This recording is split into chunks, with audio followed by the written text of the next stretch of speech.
Hello, everybody. Welcome to another edition of Jay Reeg's Denver Broncos free agency. Basically, since the beginning of free agency in early March, the Broncos have done squat. They brought in a couple of offensive linemen, which Russell Okung and somebody else. They've signed some of their own players, C.J. Anderson, which I'm fine.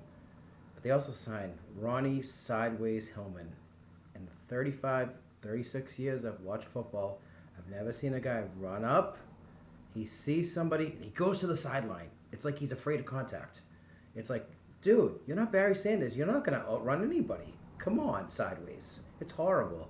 I don't know what Elway saw in him. I would rather have taken a chance on Arian Foster or drafted somebody this year because basically, I think Hillman is he sucks. Okay, there's my say. Now on to the quarterback situation.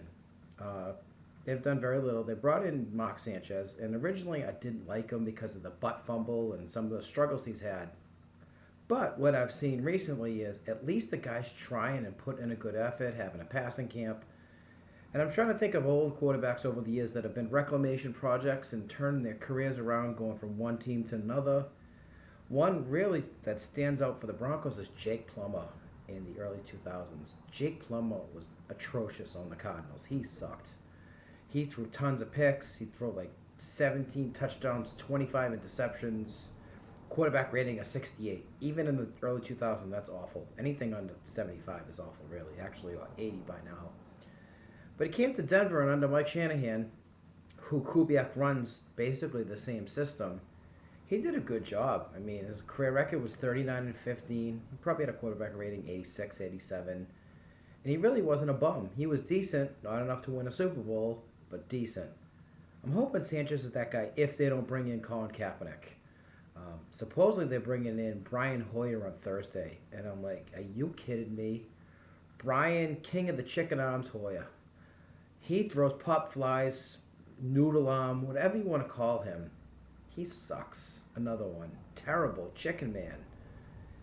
Basically, the Broncos should know this. Elway had probably the best arm of all time, or one in the top five. If you have a noodle arm throwing the ball to the outside, the defensive backs are going to pick you off, knock the ball away, and then you can't go down the field, and you're stuck, basically. And he had that playoff game against Kansas City. He was horrible. He looked like a rookie that never played again. I'd rather have Sanchez any day of the week over Hoyer. Please. Um, the Kaepernick thing, I think, is dead. The money's apart. Kaepernick doesn't want to take less money. The Broncos don't want to pay more money or give too high of a draft pick. This has been going on for a month. Basically, I'm annoyed with it. Whatever. Kaepernick, go sit on the bench in San Francisco because you're not going to play. There's another chicken arm ahead of you, and Blaine Gabbert. Have fun with that. I'd still like you to come, but I don't think it's happening, so I'm not going to say anything.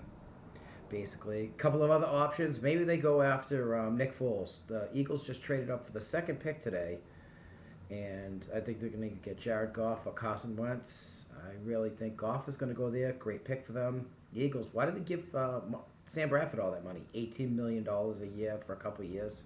That was dumb. And you give Chase Daniel 3 years, $21 million. What's the point of that if you're going to trade up? The Eagles don't look like they know what they're doing.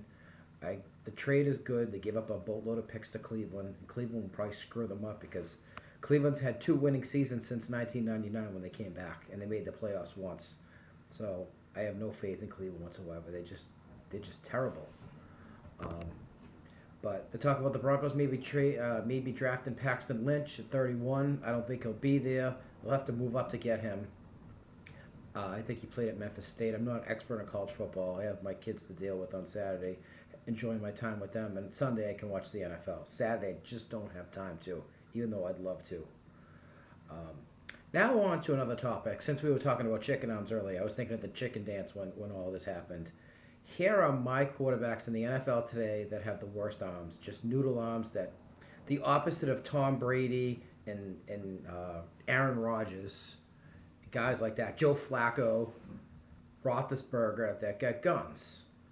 First one is Brian Hoyer, who I just mentioned. His arm is terrible. I mean, he was pretty good last year considering he can't throw the ball and break a pane of glass with it. Obviously, I'm saying this as a fan. I can't break a pane of glass either because I'm just a regular person. If I could throw it 40 yards, I'm thrilled. Second one is another chicken arm man, the check down, Tyrod Taylor of the Buffalo Sabres. No, Buffalo Bills. Thinking about hockey because the NHL playoffs are on right now. And I'm not watching because the Broncos have annoyed me. That's why I'm here.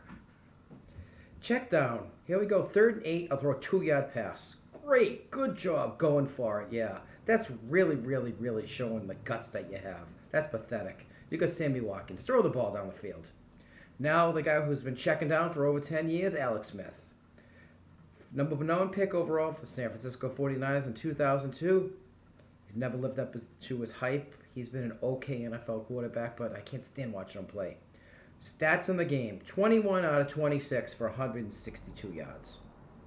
How can you not get 10 yards of completion? This is the NFL. Come on. You're throwing that little bubble screen. I hate that play. The Broncos do it to Demaryius Thomas and get him killed. I can't stand it. There's a play for it once in a while, but come on. You don't throw it 7 times a game. And the Casey's good at doing that. Basically, to Macklin. Terrible. The Patriots game, when they played in the playoffs, they took about 6 minutes to score a touchdown, down by 14. Andy Clock Management Reed decided to, I don't want Brady to get the ball. It's like, dude, you're down by 14 points with 5 minutes left. Why take 3.5 minutes out of it? Stupid. You've been in the league for 30 years as a total coach. Do you not even know what the clock means? Why don't you look at Belichick and look at some of the other coaches that actually do know how to do clock management, and you might learn something instead of making the playoffs every year and losing. So, anyways, the next one I have is a good quarterback, but he has a chicken arm, and that's Phillip Rivers. He looks like he's throwing a hand grenade, too. I love Phillip Rivers for his toughness, and I think he's good. So this proves to tell you, if you don't have a great arm, you can still win if you're very accurate, and he's just tougher than anybody I've ever seen. He gets his head kicked in, and he keeps coming up. I love that about him. Yeah, I'm a Broncos fan, but I can respect other players. I don't care if they're on the Chargers, the Raiders, even some Chiefs. I'm just fine, except Alex Smith. Next one, another chicken arm from around here, played at BC, Matty Ice Ryan. It's more like Matty Choke on the ice. Sad. He throws pop guns. He goes over the middle and gets Roddy White killed. Well, he's not there anymore. Julio Jones. His ball floats and floats and floats. It's terrible. Terrible. I'm sorry. I'm not a big fan of the guy without a strong arm. Watching Elway spoiled me over the years, and watching how good Brady is and Brett Favre and all these other good quarterbacks. I want to see the strong arm. Number 6. This guy's very good too, but I think he benefits from playing in a dome, and he doesn't have the greatest arm in the world, but he's actually been successful. That's Drew Brees. Watch him throw the ball. He puts all his might into it to get the ball there, and I have to give him a ton of credit because he's been successful. He's a good quarterback and will go to the Hall of Fame. I'll give him that, but he doesn't have the greatest arm in the world. Basically, when you don't have a good arm, it's hard to throw the ball to the outside the numbers that doesn't get picked off. It's just, you worry about that. Who knows? But anyway, now just do a quick, the strongest arms I can remember. Kaepernick's one of them this year. And I'd have to say Brady's up there. Aaron Rodgers, Joe Flacco, Ben Roethlisberger. Those guys all have guns for arms, really. They all throw the ball. They throw it on the line. It's fantastic. That's the way I like to see it. I like the strong arm. Sorry, it's just, I'm biased. And guys that strong arm, a guy who's got a strong arm and that can run away is Russell Wilson. He's outstanding. He does everything. He's basically the perfect quarterback the way he plays for me. I really enjoy watching him play. I think he's employed. Nice talking, Mr. Reegs. Improved by leaps and bounds in his 3rd season, 12, 13, 14, 4th season. Sorry, I can't count. It's late here. But all right, well, I hope you like this. A little bit of a bitch session, but you know what? Stuff happens. Hope the Broncos get their act together before the draft. But you know what? No Hoya. Live with Sanchez. Hope for a draft pick or Kaepernick or who knows, Fitzpatrick, Nick Foles, whatever.